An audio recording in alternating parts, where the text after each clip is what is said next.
What's going on, everybody? It's your boy C-Zar, and we are talking about Palantir, PLTR technologies today. Hit that like button, subscribe if you want to see more content like this, and let's get into it. This one's at the request of K Carvel. Sorry it's been a second, my friend, but I've had a lot to do over the past week, as I'm sure you're aware. We're hitting it now, though. $119.16. That's where you closed this Friday, the 14th of February. We do have a long weekend coming up. I want you to be aware the very next stock day, you can see at the base here what the date is.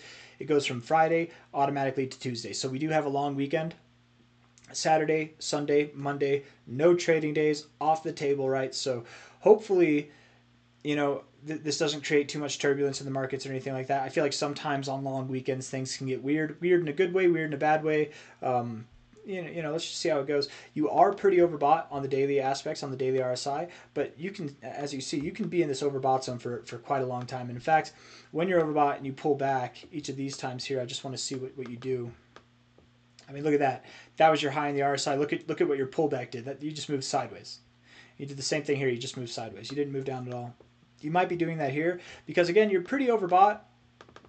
You've been overbought for a little while now. Your high in the overbought zone is at the 85, which if we put a shelf right here at that high, right, we just put a shelf right there. You basically find resistance right here. You don't go too much higher than that. It's possible you could. You do have hidden bullish divergence, right? You've got a lower low here. Here's your lower low in the RSI with a low here and a higher low in the price. That is hidden bullish divergence. That does mark continuation. But alongside with that, you do have bearish divergence, lower highs and higher highs. It's bearish divergence, which can mean a stop. You've got your volume dying off as you're progressing higher. You had the breakout volume. It definitely certifies to me this is a breakaway gap. I don't think you fill it anytime soon, if at all. But you might need a little break. Fortunately for you, while you're in your very bullish phases, it seems like a break is still moving up. Like, look at this. Your RSI, it goes down, it cools off here. Look at what you do that whole time. You're moving up. You're moving up while it's while the RSI is consolidating. I love that. So, what I would predict for Palantir next week, likely, is just a boring week. You probably just move sideways. You're probably going to be range bound here. You're at 119. I doubt you go too much above like 123, 120 at all, and you probably don't go below 110. If you do, not too much below 110. You probably consolidate in this area next week, maybe even going into the end of the month, and I do assume you go higher. Let's look at the weekly time frame. Oh yeah. Oh yeah, man. You want to do some damage to the upside. I think so. In fact, I think if you top here, if you see any kind of relatively significant pullback at all, I would think that it could mean a bigger pullback, right? Something significant from here to any degree would mean something more significant is all I'm trying to say, because you do have some pretty intense bearish divergence here. You've got this parabolic look. You're at new all-time highs, right? I mean, you could, let's just see. Let's see, actually, man. Is this a topping point? I don't think it is. Okay, that's what I thought. I thought looking at it, it looked like you wanted to go higher. The only thing I was getting tripped up on is if you stopped here, it could look bad on your weekly RSI, right? You're pretty overbought.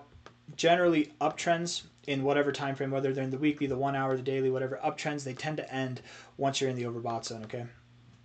That doesn't mean you have to move down immediately. That just means that the growth up could come to a stall. But I do think from a high to a low, I would think that you complete this move up to the 1618. I think if you were to find resistance above the 1414, you would have done it already, and it's completely possible that you do. But this volume profile, the way you're moving, the way that you consolidated right here at the 1272, I was actually just talking about this for a cryptocurrency I did a review on tonight, and probably throughout the weeks, man. This kind of consolidation here, when you hit the 1272, I want you to understand the common thing to do is not this. This is really bullish when you consolidate like this, and almost always, not almost always, every single time I've seen it happen, you at least go to your golden extension, at least. When I say every single time, I mean I genuinely have never seen, I can't think of a moment where you've done this kind of consolidation and then went lower without hitting the golden ratio first. $156 I think is inevitable. Okay, that's Thanos. It's inevitable. Okay, except we don't have any way of doing time travel. So he really is inevitable. This is one of those times where our universe loses. I don't know. If you get the reference, cool. If not, don't worry about it. Let's not get hung up. All I'm trying to say is this is very bullish. What you're doing in the RSI, what you're doing in the price, it very much does suggest you continue higher. So I think that you do continue higher. I think if you were to go below $103, you would likely then see a price that would pull all the way back to like, I mean, you would see a pretty big correction, man. And this is the stock market. It's not the crypto market. So who am I to say? But I mean, a move below $103 could indicate that you're moving all the way down to $45, $35. I'm just saying from my personal experience. And I know that that sounds crazy, but I mean, from a high here to a low there, you've already seen this thing drop 86% in its life. So what's another 71% drop between friends? You know what I mean? It can happen. It can definitely happen. I don't think it's going to happen. 103.35 needs to hold, okay? But I don't think that you'll even break that. I don't think you'll get anywhere near that. You're at 119 now. Over the next week, probably even over the coming weeks, you'll just consolidate, slowly inching your way up higher, right? Letting this RSI cool off, and just whenever you can, making your strides higher. I would expect at this rate, maybe not by the end of the month of February, but sometime in the middle or the beginning of March, that you hit your golden extension. You don't have to stop there. You really don't have to stop there, but I wouldn't put it past you. I mean, if you don't stop at 155, guys, the only next stopping point is $266. And I'm not saying it's impossible. I just don't know if I'd expect that. What's the market cap of this thing? 271 billion. I mean, man, that'd be a lot. 155 to 266 on a multi-$100 billion market cap. I don't know if that's doable, right? I mean, maybe it's doable in a longer amount of time, maybe throughout the year, maybe even going into next year. But I certainly think that this party that you've been on with Palantir since January of this year, I think this party is going to come to an abrupt stop, probably in March would be my guess, right? Beginning of March, middle of March, somewhere around 155, 156. Just because you go above this line does not mean that you're all the way going up, right? It doesn't mean that you're going up here. You know, a break above this line, a decent close, pretty high above it, I think would suggest that you are going up to 266. But what I would more expect if you go above it at all would be some kind of wick and you close right at it or just below it, something like that, right? So don't get excited just because you get above the line. All this to say, my friends, you're at $119 right now. I very much expect Palantir to go up to about $155. Weekly RSI definitely suggests that. Monthly, oh my god, the monthly RSI is crazy. I've never seen that. That's ridiculous. 96 on a monthly RSI. You're getting crazy. You're getting out of hand.